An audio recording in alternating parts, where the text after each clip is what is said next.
بعض جانوروں کی صفتوں کو اپنانے کا معصومین نے حکم دیا ہے، فلاں جانور کی طرح رہو، فلاں جانور کی طرح رہو، فلاں کو دیکھو اس نے کیسے اپنی زندگی کو گزارا ہے، وہ کیسے اپنی زندگی گزارتا ہے۔ جانوروں کے بارے میں، حیوانات کے بارے میں، مثلا فرمایا سانپ کی طرح زندگی گزارو۔ ارے سانپ، ہم اشرف المخلوقات، اور معصوم فرما رہے کونو بالحیہ، سانپ کی طرح زندگی گزارو۔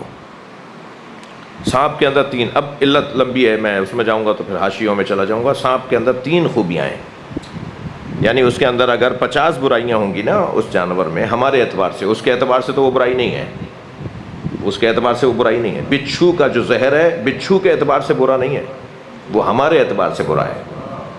اس کے اعتبار سے تو اس میں کمال ہے، اس میں حسن ہے، اس کا کمال ہے، کیونکہ اس کے اندر ایسا زہر ہے اور ایسے زہر کو وہ منتقل کرتا ہے۔ تو ہر جانور کے اندر، اگر سانپ کے اندر 50 برائیاں ہوں گی نا، تو معصومین فرما رہے 50 کو کیوں دیکھ رہے ہو برائیوں کو؟ تم اس ایک اچھائی کو دیکھ کر کیوں نہیں زندگی گزارتے ہیں؟ تو جو ابھی میں عرض کر رہا تھا نا کہ صرف اچھائیوں کو دیکھا جائے۔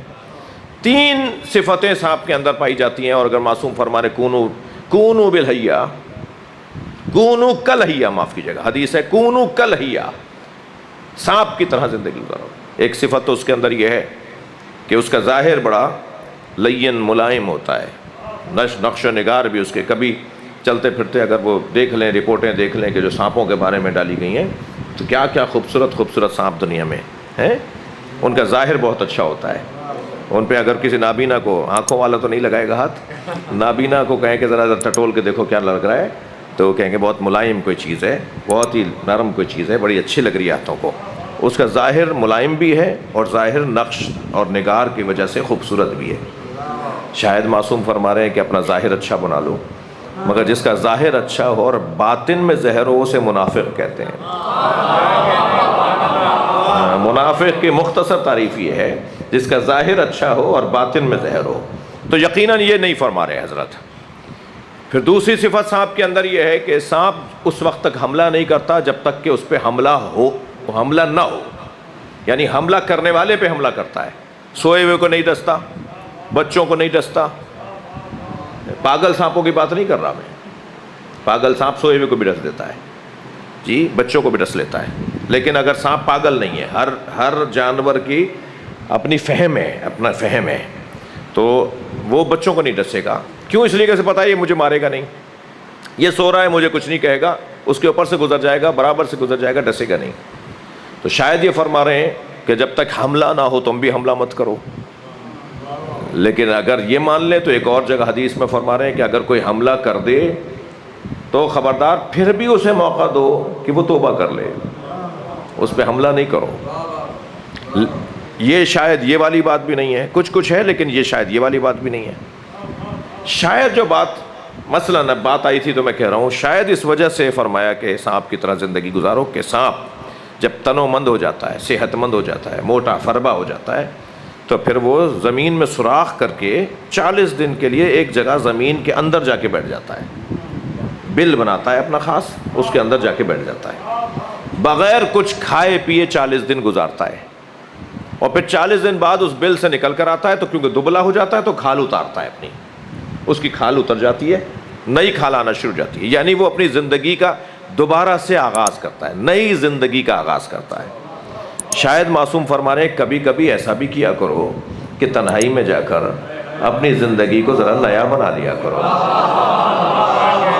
اپنی غلطیوں کو وہاں بیٹھ بیٹھ کے سوچ کر اس کے تکرار نہ کرنے کا عہد کر لیا کرو۔ ممکن ہے کہ یہ علت ہو اس کے کہنے۔ اسی طرح آپ نے بھینس کو دیکھا ہوگا، معاف کیجیے گا، بھینس، اس کے آگے آپ گاڑی اپنی لے جا کے لگا دیں، یہ آپ کی گاڑی کو ٹکر نہیں مارے گی، راستہ بدل کے جائے گی، آپ پھر وہاں جا کے کھڑے ہو جائیں پھر راستہ بدلے گی، پھر وہاں کھڑے ہو جائیں راستہ بدلے گی، یہ کبھی آپ کو ٹکر نہیں مارے گی۔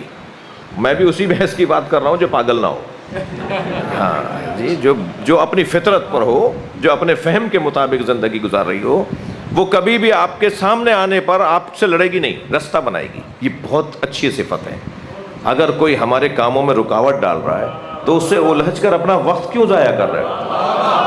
اپنا دوسرا راستہ لو، اپنے معاملات کو آگے بڑھاؤ. جانوروں میں جیسے مرغی ہے، اب آج جانوروں پر ہی بات تھوڑی سی ہو جائے. یہ جو مرغی ہے یہ بزدل بھی ہے اور کنجوس بھی ہے. ہاں، اگر کوئی سے دانہ مل جاتا ہے تو کونے میں جا کر اکیلے کھانا چاہتی ہے. ساری مرغیاں پیچھے پیچھے بھاگ رہی ہیں مگر یہ ان کو کھلانا نہیں چاہتی. یہ کنجوس ہے. اور بزدل ایسی ہے کہ آپ کو پتھر پھینکیں، کوئی لکڑی پھینکیں، ہاتھ کا اشارہ کریں، آپ قریب جائیں تو بھاگے گی. بزدل ہے، بھاگتی ہے، ڈرتی ہے. لیکن جیسے ہی اس کے انڈوں سے چوزے نکلتے ہیں تو پھر یہ شجاع بھی ہو جاتی ہے. ان بچوں کی خاطر چیل، کتے، بلی سے لڑ جاتی ہے. اور یہ سخی بھی ہو جاتی ہے. بجا بجا کے پہلے انہیں کھلاتی ہے، آوازیں نکالتی ہے خاص طرح کی. وہ بچے دوڑتے ہوئے آتے ہیں، جب کوئی دانہ مل جاتا ہے تو ایک خاص آواز نکالتی ہے جو بچوں کو پتہ ہوتی ہے. اس کے چوزے بھاگ کر آتے ہیں، انہیں کھلاتی ہے. بھوکی رہتی ہے، دوسرے کو کھلاتی ہے. یعنی جو کنجوس بھی تھی، جو بزدل بھی تھی، وہ شجاع بھی ہو گئی، وہ سخی بھی ہو گئی. کیوں؟ اس لیے کہ اسے کسی سے محبت ہو گئی ہے.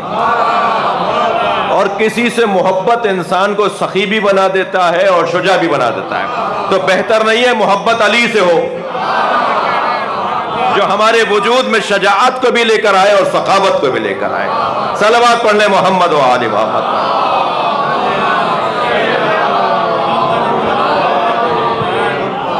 بھائی اس طرح تو میں 2 گھنٹے تک بولوں گا، برداشت کیجئے گا.